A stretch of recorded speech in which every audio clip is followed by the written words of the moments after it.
Oi aí, olá, pessoas amadas por mim. Mais um dia, mais um vídeo. E se é a primeira vez que você tá passando aqui no canal e não me conhece, meu nome é Cairo, eu sou um garoto que na maioria das vezes conta casos criminais aqui no YouTube. E é isso, não tem muito mais o que dizer, mas eu te peço assistir o vídeo, se no final você gostar dele, então aí você deixa um like, comenta bastante, que isso me ajuda muito com o canal, tá bom? E é isso, aviso entregue, recado dado, vamos pro caso.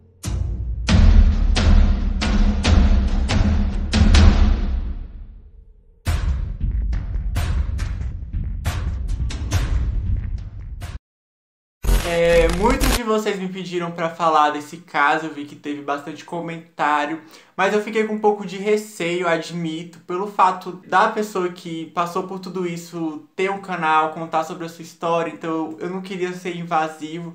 Então eu mandei uma mensagem pra ela, que é a Raila, né, que passou por tudo isso, a gente conversou, e ela disse que não teria problema nenhum eu contar aqui a história dela. Ela foi um amor de pessoa, gente, então eu vou deixar aqui o Instagram e o canal dela, que ela dá muito detalhe, tá sempre falando nesse assunto que aconteceu, nesse caso que aconteceu com ela, vai estar aqui na descrição, beleza? A Raila Maiele nasceu no dia 18 de dezembro de 2001, na cidade de Vera, no Mato Grosso. Mas, quando ela tinha 12 anos, ela acabou se mudando para Goiânia. E a Raila era uma garota completamente normal, uma pessoa muito querida pela família.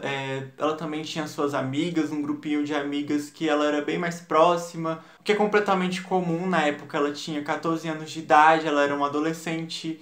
E aí nessa época ela estava morando na cidade de Trindade, em Goiânia. Então, como eu falei pra vocês, essas amigas e a Raila sempre estavam juntas, tanto que na semana do acontecido, elas foram até na casa da Raila e convidando ela para ir para uma festa de aniversário que ia ter de uma das amigas dela, que seria na mesma semana, no dia 29, numa sexta-feira. Então elas foram na casa dela na terça para falar para ela, convidar ela para participar dessa festinha que ia ter. Então, no dia 29/9/2016, a Raila vai até a casa de uma das suas amigas. E o combinado que a Raila fez com a mãe dela é que ela iria meio-dia para a casa dessas amigas e que voltaria às 2, porque era o horário que a mãe dela saía para trabalhar, porque a Raila ficaria com a sua irmã mais nova, tomando conta dela enquanto a mãe estava no serviço.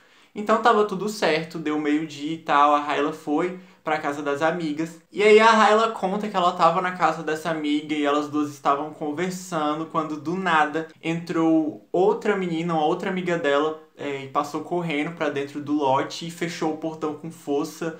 Foi super esquisito nas palavras dela, achou um pouquinho estranho, mas até aí nada de anormal. Foi quando a amiga dela que tava conversando com ela naquele momento começou a agredir ela do nada. Ela ficou assim sem entender. E aí chegou outra amiga dela e começou a também continuar as agressões. Então assim, eram duas contra uma, não era justo. E a Raila tentou se defender como podia. Mas enfim, gente, era mais de uma garota, a Raila não podia com tantas meninas assim. Então as garotas conseguiram amarrar ela e amordaçar também, mobilizaram ela e amarraram. E aí depois de amarrada, as garotas arrastaram a Raila para os fundos da casa, né, que era um quintal que tinha lá. E a Raila disse que nesse momento ela não estava entendendo nada do que estava acontecendo, não passou pela cabeça dela o que poderia ter motivado isso. E por que suas amigas estavam fazendo isso? Aliás, eram duas amigas, porque uma das garotas que estava lá ela não conhecia. E aí essas garotas continuaram torturando a Raila, batendo nela com qualquer coisa que elas encontravam. Tinha tipo uns galhos, um cano lá, e elas usaram tudo isso pra agredir a menina. Também esfaquearam ela várias vezes, gente, pelo corpo. Assim, a coisa mais horrível. E um detalhe é que todas as garotas que estavam lá, elas tinham entre 13 a 15 anos, gente. Eram todas menores de idade. Por isso também que as identidades delas foram preservadas na época do caso. E o que é revoltante, elas planejavam isso há mais de um mês, porque elas ficavam falando lá no momento pra Raila que ela ia morrer, que elas, enfim, estavam planejando isso já há um mês. E nesse um mês, gente, elas iam pra casa da Raila, a Raila ia pra casa dela, elas dormiam lá, elas saíam juntas. A Raila nunca imaginou que as suas melhores amigas, irmãs, como ela diz, fariam uma coisa assim, desse nível com ela nunca imaginou. Pra vocês terem uma noção, as garotas até abriram uma cova no quintal da casa dessa menina que a Hyla tava, dessa amiga dela, porque era a intenção delas realmente tirar a vida da Hyla naquele dia e enterrar o corpo dela ali no quintal. E a ficha da Hyla não tinha caído naquele momento que isso poderia ser realmente uma tortura. Ela achava que era brincadeira, sabe? A ficha dela não tinha caído.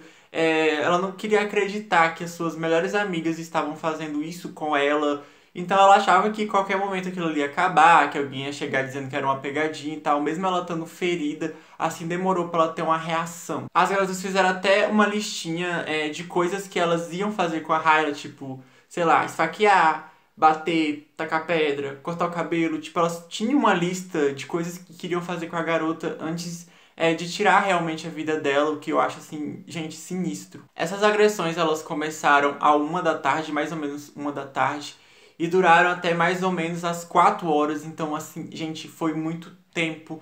E em todo esse momento a Hyla tava apanhando, a Hyla tava sendo maltratada, exposta ao sol, sem comer, sem beber, sabe? Ela sofreu horrores nas mãos dessas pessoas que se diziam ser amiga dela. E um detalhe importante é que 2 agrediam a Hyla e uma filmava tudo, sabe? Não tudo, mas sempre estava filmando algumas partes das agressões. E aí as garotas demoraram mais para tirar a vida da Hyla, para cometer o ato, que era o que elas estavam planejando, porque não seria elas que finalizariam o serviço. Tinha uma outra garota envolvida que estava para chegar, que seria essa então que tiraria a vida da Hyla. Só que essa garota não chegava nunca, já tava ficando tarde. Foi combinado pra essa garota chegar às 2 da tarde, já tava dando 4 horas e nada dessa menina chegar.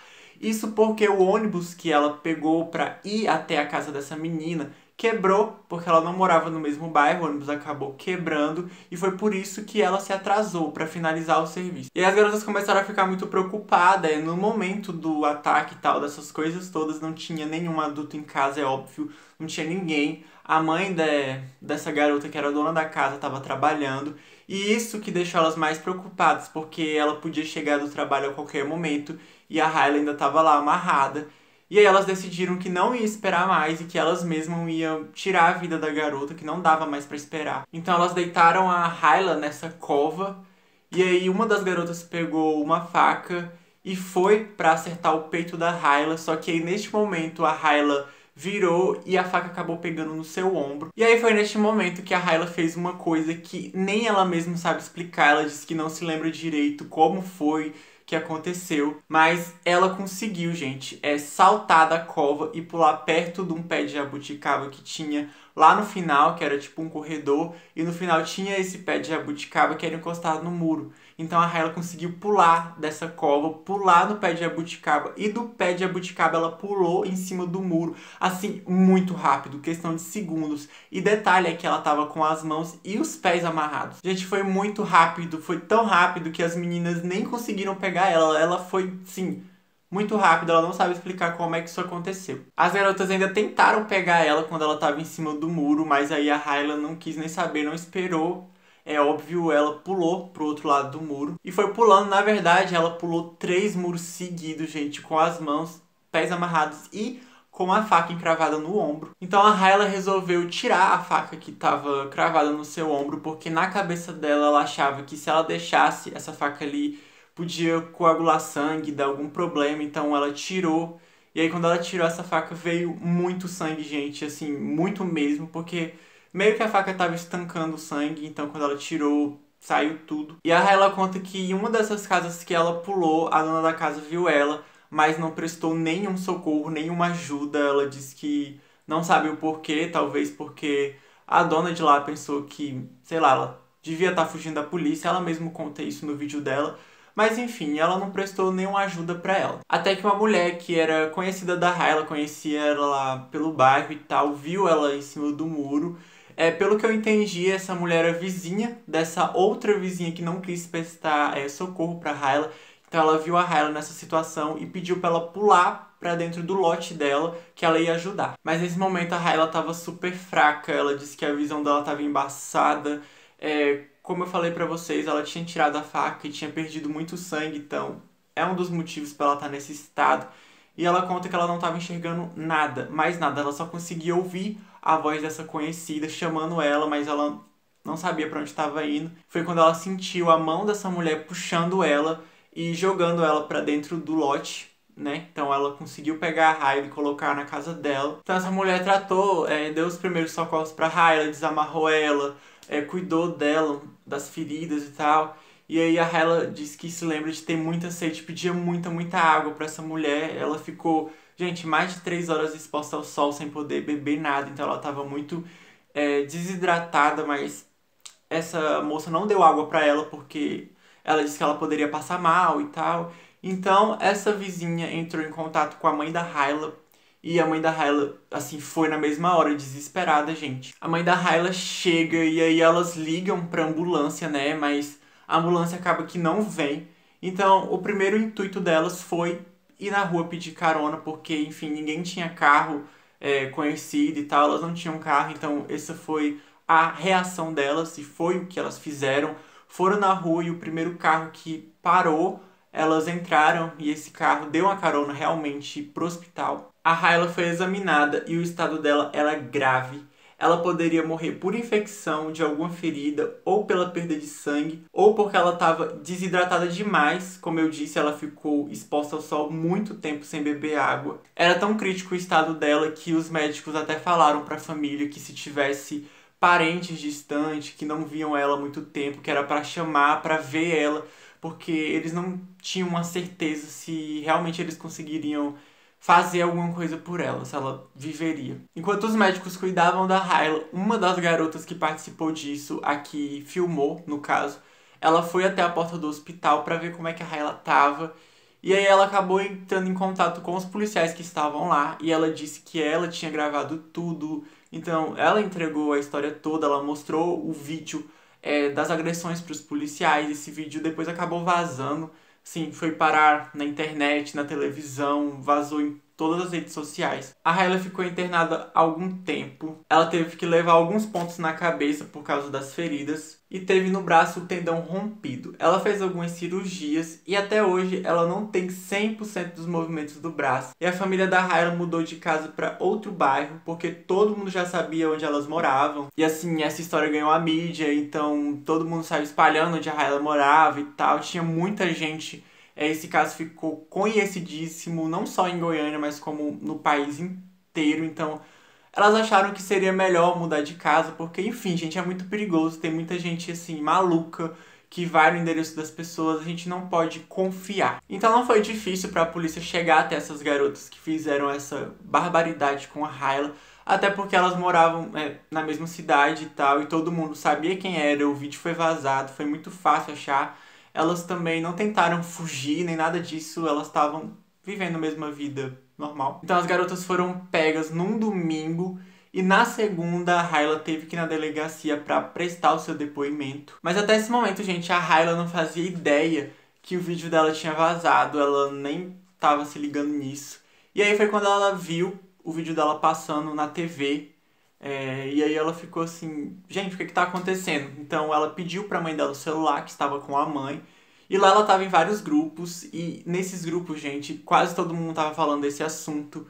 E tinha muitos grupos que as pessoas falavam, mandavam esse vídeo e não sabiam que a Riley estava. Então ela viu a proporção que isso tomou e como as pessoas inventavam mentiras, principalmente sobre o motivo, entendeu? Falavam coisas absurdas, inventaram tanta história. Diziam que tinham cortado a mão dela fora e que não sei o quê. Eles falavam tanta mentira sobre esse vídeo que a Riley começou a acreditar que era verdade. Mesmo ela sabendo que não era, porque ela estava lá. Ela sabe o que aconteceu com ela, mas ela disse que as pessoas falavam com tanta certeza que ela tinha perdido a mão, que tinham raspado o cabelo dela, que fizeram ela comer várias coisas, que ela foi assistir o vídeo da tortura dela para ter certeza que essas coisas não tinham acontecido. Porque teve muita fake news em cima desse caso. Até na TV mesmo, as reportagens anunciavam que o motivo tinha sido porque, sei lá, a Riley ficou com o namorado de uma das amigas e umas coisas assim que não eram verdade. Então a Riley foi lá, deu seu depoimento, ela deu algumas entrevistas porque tinha vários veículos de comunicação lá. E lá ela acabou encontrando uma das meninas, uma das suas agressoras. Eu não consigo nem imaginar o que ela sentiu neste momento. As audiências das garotas foram marcadas e foi solicitada a presença da Riley e da sua mãe. Então elas vão e ficam lá das 1 até as 2 da tarde esperando essa audiência começar em uma salinha. Aí teve uma hora que a Hyla não tava aguentando mais, ela tinha que ir no banheiro, já tava esperando muito tempo nessa salinha.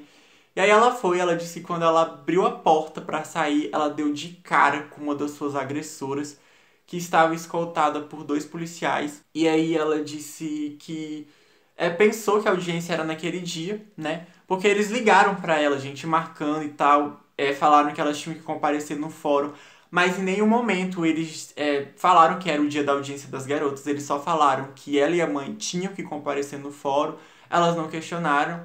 E aí a Hyla viu a menina lá e ela pensou, cara, a audiência é hoje. Ela falou, mãe, eu acho que a audiência é hoje.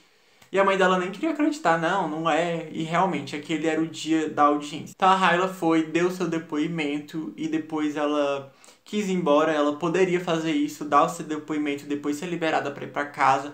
Ela não precisaria assistir tudo aquilo. E aí foi o que ela fez. E aí quando ela estava saindo, ela encontrou com uma repórter. E essa repórter quis fazer uma entrevista com ela, a Hyla disse que não tinha problema. E pelo que eu consegui entender, neste lugar que ela foi dar entrevista, né, ainda era no fórum, mas o lugar que a repórter escolheu para ela dar entrevista, pelo que eu entendi, só uma porta separava a Hyla da família de uma das acusadas, e da onde eles estavam, davam para ouvir ou ver a entrevista. Eu não entendi muito bem essa parte. Só sei que dava, assim, pra família ver a Hyla dando a entrevista, alguma coisa assim do tipo. E a Hyla disse que esse foi um dos piores momentos da vida dela. Que a família da garota ficava debochando dela o tempo todo, ficava sorrindo, dizendo que iam fazer um churrasco pra comemorar. Sabe, gente, as coisas mais absurdas. Ela disse que isso foi humilhante tanto pra ela quanto pra mãe dela. Foi o pior dia da vida dela, ela disse. E o que todo mundo queria saber naquele momento era o porquê de tudo isso, o porquê dessa barbaridade toda. Então, segundo a Hyla, ela disse que tudo foi motivado por inveja e ciúmes, porque nessa época do caso, a Hyla tava pra fazer 15 anos e ela ia fazer uma festa de 15 anos. Não uma festa de debutante, tá? Ela só ia reunir alguns amigos, colocar o som, fazer uma festa. E aí ela tava organizando esse evento e ela sempre comentava com suas amigas e tal. E aí ela viu uma mudança no comportamento das meninas, elas pareciam que não estavam tão interessadas, que não estavam tão felizes assim pela Hyla. Elas começaram a ficar muito estranhas, quanto mais chegava o dia da festa, né, mais estranhas as meninas ficavam. E aí elas começaram a dizer que não ia pra festa, o que é estranho, sabe? Você tem, sei lá, seus melhores amigos e eles não querem ir. E aí elas começaram a dar muita desculpa, dizendo que ia viajar, que ia fazer isso, que tinha compromisso, o que deixou a Hyla muito chateada. Então beleza, a Hyla queria fazer a festa dela em casa, mas ela queria colocar um som automotivo bem alto. E para isso ela precisava de uma permissão, mas ela não sabia como ela conseguia essa autorização. Então a Hyla entrou em contato com um amigo dela que era DJ, ele fazia alguns trabalhos de DJ. E ela perguntou pra ele como fazia pra conseguir autorização, que ele entendia melhor dessas coisas. E esse rapaz, ele também era amigo das amigas da Hyla. Não só isso, como também ele tava tendo um rolo com uma dessas meninas. Não era namoro, mas numa linguagem mais atual eles estavam ficando. E aí a Hyla conversou com ele, perguntou. E ela disse que ela era amiga dele até há bem mais tempo que as outras meninas. E aí os dois conversando, ele disse que faria aniversário também no mês de dezembro. Eu não sei o dia exato do aniversário dele, mas era muito próximo do aniversário da Hyla, que era no dia 18. E aí, como eles eram amigos, ele deu a ideia de fazer a festa no mesmo dia, o que seria bom para ambas as partes, já que ele bancaria uma parte e a Hyla a outra. Ele ofereceu o som e a iluminação da festa e a bebida também. E a Hyla bancaria o restante. Então ela achou a ideia maravilhosa, né? Menos despesa, gente, e tal. Eles eram amigos, não tinha problema nenhum. Ela não viu problema nenhum nisso. Então eles começaram a organizar a festa deles juntos. E a Hyla acabou comentando com essa menina que era amiga dela e era afim desse garoto, ela gostava dele. Só que a Hyla disse que até esse momento ela não sabia que ela gostava dele e tal. E ela acabou comentando e eles começaram a organizar a festa juntos. E essa garota começou a ficar enciumada dos dois, mas a Hyla conta que eles nunca tiveram nada, gente. Era só mesmo a festa que eles queriam organizar e eles eram só amigos. Então, segundo a Hyla, esse foi o real motivo tanto inveja da festa quanto ciúme desse garoto. E aí saiu o resultado da audiência. As garotas pegaram 3 anos de internação no juizado de crianças e adolescentes de Trindade, que é a pena máxima, já que todas eram menores de idade. Mas a garota que filmou tudo e a garota que chegou atrasada foram liberadas 11 meses depois da internação. E hoje em dia, gente, todas as garotas já estão soltas, elas não foram presas numa prisão, até porque menor de idade aqui não fica preso, eles são internados, enfim, em centros de detenções, Fundação Casa e essas coisas. Então hoje todas já estão soltas, vivendo a vida normal. A Hyla disse que já até encontrou uma delas na rua, sim, fingiu que não viu, mas elas moram na mesma cidade, corre o grande risco disso acontecer. Então, depois de tudo isso, a vida da Hyla mudou, ela deu muitas entrevistas, apareceu no Rodrigo Faro, ela até ganhou uma festa de 15 anos. Foi um presente, assim, pra ela, já que ela não pôde aproveitar da sua festa, porque teve todo esse acontecimento. Hoje em dia a Hyla tem 19 anos, ela é maquiadora, ela tem uma lojinha de roupa também. Tem o Instagram também, que ela trabalha com o Instagram, tem o canal. Como eu falei pra vocês, gente, eu pedi a permissão dela pra gravar esse vídeo. E algumas das informações que tem aqui foi até ela mesmo que me deu nessa conversa que a gente teve. Ela é um amor de pessoa, gente, uma pessoa muito querida, fico muito feliz por ela estar bem, por ter superado. Enfim, tá reconstruindo a sua vida, sabe? Ainda bem, fico feliz demais. E é isso, esse foi o caso. Instagram, YouTube, tudo da Hyla eu vou deixar aqui na descrição pra vocês irem lá, dar bastante like, comentar nas coisas dela. E eu fico muito feliz quando eu conto pra vocês um caso que teve um final, assim, feliz, é muito bom. E é isso, esse foi o vídeo de hoje, espero que vocês tenham gostado. E eu vejo vocês no próximo vídeo de casa, tá bom? Um beijo e é nóis!